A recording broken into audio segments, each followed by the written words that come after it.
इस बजट का उद्देश्य 6 क्षेत्रों में परिवर्तनकारी सुधार करना है। इनसे अगले 5 वर्ष की अवधि के दौरान हमारी विकास क्षमता और विश्व स्तर पर प्रतिस्पर्धा क्षमता बढ़ेगी। ये क्षेत्र हैं कराधान, विद्युत क्षेत्र, शहरी विकास, खनन, वित्तीय क्षेत्र और विनियामक सुधार। प्रथम इंजन के रूप में कृषि। अब मैं प्रथम इंजन के रूप में कृषि से शुरू करते हुए विशिष्ट प्रस्तावों की ओर बढ़ती हूँ।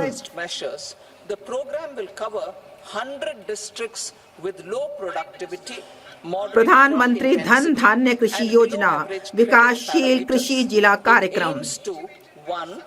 आकांक्षी जिला कार्यक्रम की सफलता से प्रेरणा लेकर हमारी सरकार राज्यों की भागीदारी से प्रधानमंत्री धन धान्य कृषि योजना का शुभारंभ करेगी।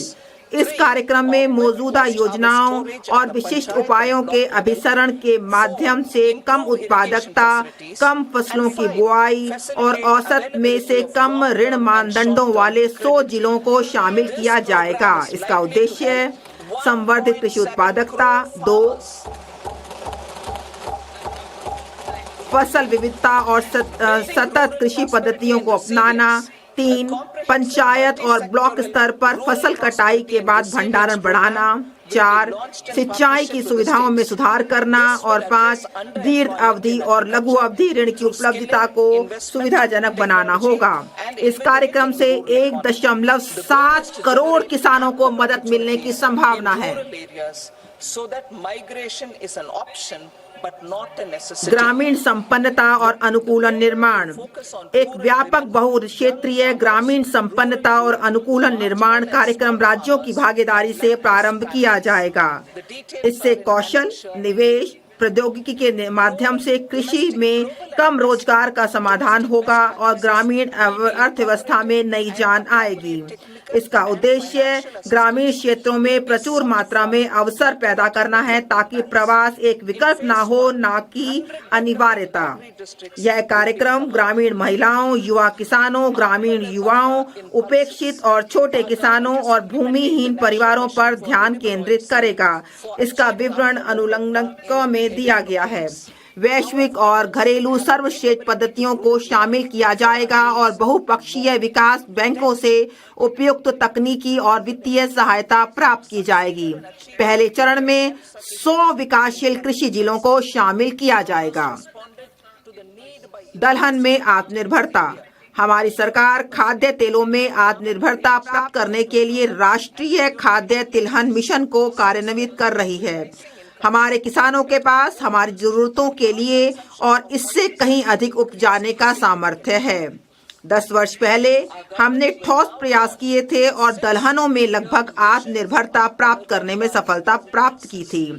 किसानों ने 50% तक फसल क्षेत्र को बढ़ाकर इसमें सहयोग दिया और सरकार ने खरीद और लाभकारी मूल्यों की व्यवस्था की थी। तब से आय में वृद्धि और बेहतर आर्थिक क्षमता के साथ दलहनों की हमारी खपत में उल्लेखनीय वृद्धि हुई है। अब हमारी सरकार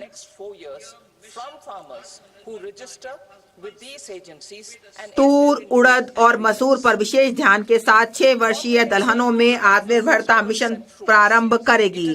इसका विस्तृत विवरण अनुलग्नक ख में दिया गया है। केंद्रीय एजेंसियों नेफेड और एनसीसीएफ में पंजीकरण और इनसे करार करने वाले किसानों से अगले 4 वर्षों के दौरान ये एजेंसियां इन 3 दलहनों की उतनी खरीद करने को तैयार रहेंगी जितनी उनके पास लाई जाएंगी। सब्जियों और फलों के लिए व्यापक कार्यक्रम। यह बात उत्साहवर्धक है कि हमारे लोग अपनी पोषण संबंधी आवश्यकताओं के बारे में भी लगातार जागरूक होते जा रहे हैं। यह समाज के स्वस्थ बनाने की निशानी है। आय के स्तरों को बढ़ाने के साथ सब्जियों, फलों और श्री अन्न का उपयोग अत्यधिक बढ़ रहा है। उत्पादन, प्रभावी आपूर्तियों, प्रसंस्करण और किसानों के लिए लाभकारी मूल्यों को बढ़ावा देने के लिए राज्यों की भागीदारी से एक व्यापक कार्यक्रम का शुभारंभ किया जाएगा।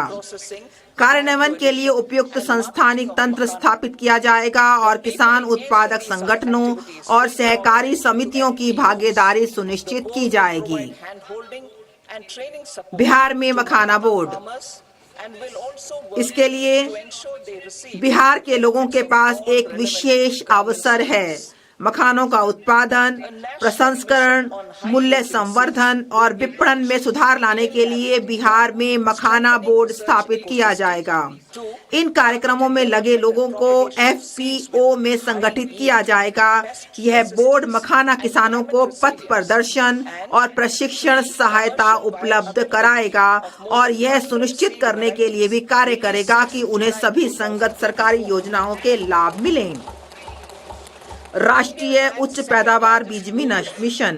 राष्ट्रीय उच्च पैदावार बीज मिशन का कार्यान्वयन किया जाएगा, जिसका उद्देश्य 1 अनुसंधान परिवेश को बढ़ावा देना, 2 उच्च पैदावार, कीट प्रतिरोधी और जलवायु अनुकूलन के गुणों से संपन्न बीजों को लक्षित विकास और प्रचार करना, 3 जुलाई 2024 से जारी किए गए बीजों की 100 से अधिक किस्मों को वाणिज्यिक स्तर पर उपलब्ध कराना होगा।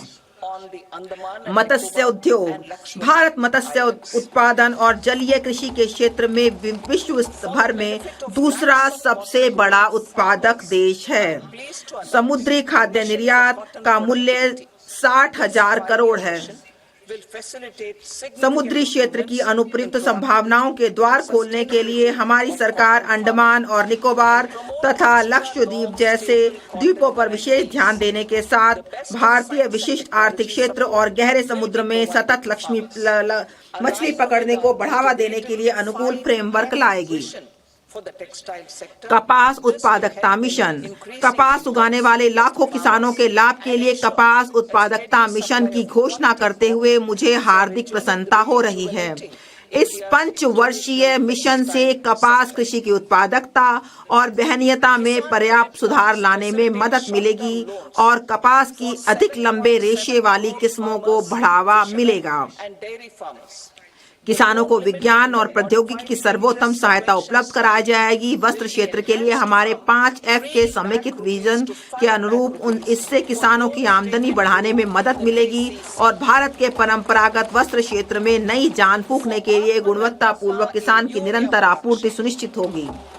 किसान क्रेडिट कार्ड के माध्यम से अधिक ऋण।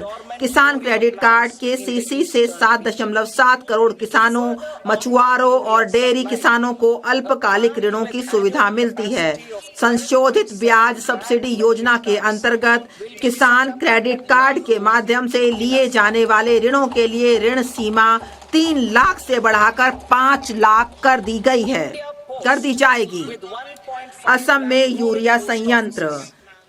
यूरिया उत्पादन में आत्मनिर्भरता के लिए हमारी सरकार ने पूर्वी क्षेत्र में निष्क्रिय पड़े 3 यूरिया संयंत्रों में उत्पादन पुनः आरंभ किया है।